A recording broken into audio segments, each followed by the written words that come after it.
Welcome back to my channel. আমি সুতপা চলে এসেছি। দেখ তোমরা সবাই কেমন আছো গো? ভালো আছো? প্রচুর গরম, প্রচুর গরম।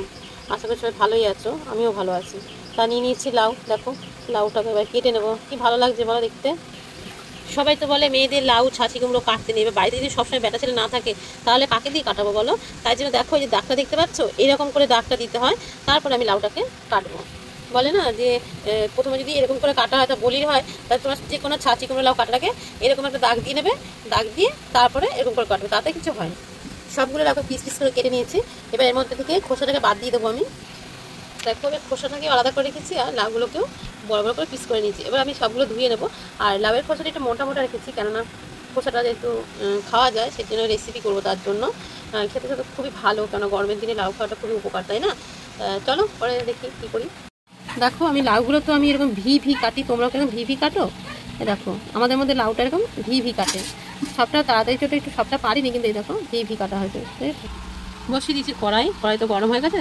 রান্না তো আমি সর্ষের তেলে করি, আর মা ঠাকুমারা তো সর্ষের তেলে রান্না করতো, তার টেস্ট ছিল দুর্দান্ত, তাই না? তাদের মতন তো পারবো না, তাই চেষ্টা করি কিছুটা। তা তেলটা গরম হয়ে যাক। দেখো তেল তো গরম হয়ে গেছে। এবার তেলের মধ্যে দিয়ে দেবো শুকনো লঙ্কা, তার সাথে দিয়ে দেবো জিরেটা দিয়ে করবো আমি, জিরে দিয়ে আর তেজপাতা। এবার সবগুলো একসাথে একটুখানি নাড়াচাড়া একটু ভেজে নিই। আর আমি ফোড়নটা খুব একটা আমি ভাজি না, কারণ বলো তো একটু অল্প অল্প ফোড়ন ভাজতে আমার ভালো লাগে, তাই জন্য, বুঝলো তো? দেখো হয়ে জিরেটা দিয়ে দেবো। এবার আদা দিলে না খুব সুন্দর গন্ধ হয়, কিন্তু আদা দিয়ে ছিটবে। দিয়ে দেবো পরিমাণ মতো লবণ, দিয়ে দেবো হলুদ, আর দিয়ে দেবো জিরে গুঁড়ো।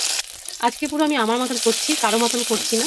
আর আমি এভাবে করিনি। আগেকার মায়েরা কী করতো, লাউটাকে সিদ্ধ করতো, তারপরে সোমবার দিত, তাই না? বা ফোড়ন যেটাকে বলে। আমি দেখো কিছুটা চিলি ফ্লেক্স দেবো তেলের উপরে, দেখতে পাচ্ছ, কালারফুল হওয়ার জন্য। দেখো এবার দিয়ে দেবো লাউটা। এবার ভালো করে লাউটা মশলার সাথে থাকলে নেবো। দেখো আমার যখন যেরকম মনে হয় তখন যেরকম রান্না করি।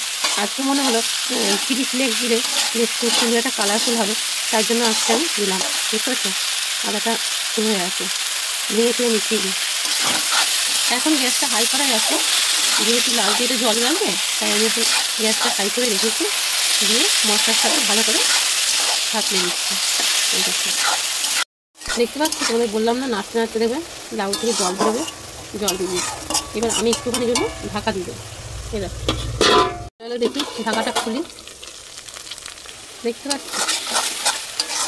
ওই জন্য আগেকার মা ঠাকুমারা কী করতে পারতো, আগে সিদ্ধ করে নিচ্ছি, তারপরে সোমবার দিতে। আমরা তো ফাঁকিবাজি হয়ে গেছি, তাই আমরা কী করি না, এক সোমবারে বসিয়ে দিই, বুঝলি?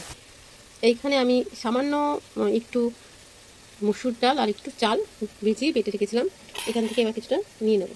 নিয়ে দিয়ে দেবো। এটাকে কী বলে জানো? এটাকে বলে পিটুলি, বয়স্করা বলে, এটাকে বলে পিটুলি, দেখতে পাচ্ছ? আর একটু দিয়ে দিলাম। এবার এটাকে ভালো করে মিশিয়ে নিতে হবে।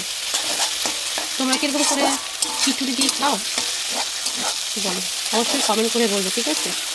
খেতে কিন্তু দুর্দান্ত হয়, জানো? এর সময় দিয়ে দেবো একটুখানি চিনি, একটু মিষ্টি মিষ্টি হলে বেশি ভালো হয়, তার জন্য চিনিটাকে ভালো করে মিশিয়ে নেবো। এই সময় দিয়ে ভেজে রাখা চিংড়ি মাছ, যেটা তোমাদের দেখাইনি, আমি বেছে ধুয়ে ভালো করে ভেজে রেখেছি। দেখো হয়ে গেছে। এবার দিয়ে দেবো কিছুটা ধনে পাতা। ধনে পাতাটা ফ্রিজ থেকে নামাতে না নামাতে দেখো শুকিয়ে গেছে। তো আমার তো রান্নাটা কমপ্লিট হয়ে গেল, নামিয়ে নিয়ে তোমাদের দেখাচ্ছি। দেখো বুঝতে পারছো? দেখো নামিয়ে নিয়েছি লাউ চিংড়ি। কেমন হয়েছে তোমরা অবশ্যই বলো। যারা নতুন হয়েছে তারা চ্যানেলটাকে সাবস্ক্রাইব করে পাশে থেকো। নতুন বন্ধু পুরনো বন্ধু সবাইকে অনেক অনেক ভালোবাসা। সবাই সুস্থ থেকো, ভালো থাকো। আর কেমন হয়েছে তোমরা অবশ্যই কমেন্ট করে বলো কিন্তু, ঠিক আছে? তাহলে আজকের মতন আসি, টাটা।